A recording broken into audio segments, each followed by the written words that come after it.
उधर सदरगढ़ जब पहुंची हम, तो सदरगढ़ से एक औरत ने हमारे पकड़ लिए।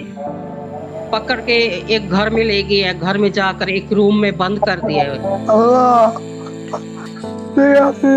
মাত্র ১৬ বছর বয়সে হারিয়ে গিয়েছিলেন আসিয়া। এরপর কেটে গেছে ৩২ বছর। এতদিন পরিবারের কেউ জানতেন না আসিয়া বেঁচে আছেন কিনা। অবশেষে সামাজিক যোগাযোগ মাধ্যমে মিলেছে সেই হারিয়ে যাওয়া মেয়ের সন্ধান। জানা গেছে আসিয়া আছেন পাকিস্তানে। আমি হঠাৎ করে ফেসবুকে ঢুকি, তারপরে যে একটা নারীর হারানো খবর পাই যে ৩২ বছর আগে পাকিস্তান পাচার হয়ে গেছে। সে ১৭ বছর বয়সী থাকার সময় পাচার করে দেয়।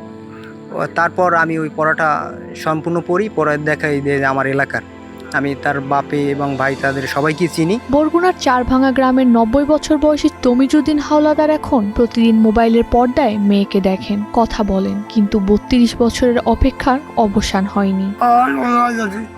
আমার সরকারে যদি সাহায্য করতে পাঠাই যায়, আমি চলাফেরি দেখতে পারি। ১৯৯৪ সালের দিকে ঢাকার মিরপুরের বড়বাগ এলাকা থেকে বাড়ি থেকে বের হয়েছিলেন ১৬ বছরের আসিয়া। এরপর আর ফেরেননি। হারাই গেছে, বিকাল দুপুরে খাওয়া দাওয়া করে ঘুরতে বেরিয়েছে, এই ঘোরার কথা কইয়া গেছে, আর ফিরিয়েও আসে নাই। অনেক খোঁজ করেও কোনো সন্ধান না পেয়ে একসময় হাল ছেড়ে দেয় পরিবার। কেটে যায় একের পর এক বছর। ৩ বছর আগে মেয়ের অপেক্ষায় থাকা মা রাহেলাও মারা যান, কিন্তু বাবার অপেক্ষা থামেনি। সম্প্রতি সামাজিক যোগাযোগ মাধ্যমে পাকিস্তানে থাকা আসিয়ার সন্ধান পায় পরিবার। আসিয়া জানান মানব পাচারকারী একটি চক্র তাকে অবৈধভাবে সীমান্ত পার করে পাকিস্তানে নিয়ে যায়। 15-20 दिन बाद तो हमारे एक गाड़ी में बिठाया, गाड़ी में बिठा कर फिर इंडिया लेके आए।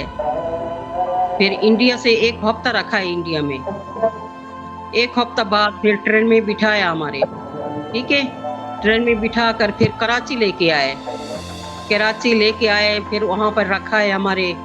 वहाँ पे फिर 6 मास बाद हमारे ब्याह दे दी से मेरी शादी हो गई। फिर वहाँ से शादी करवा दिया उन लोगों ने।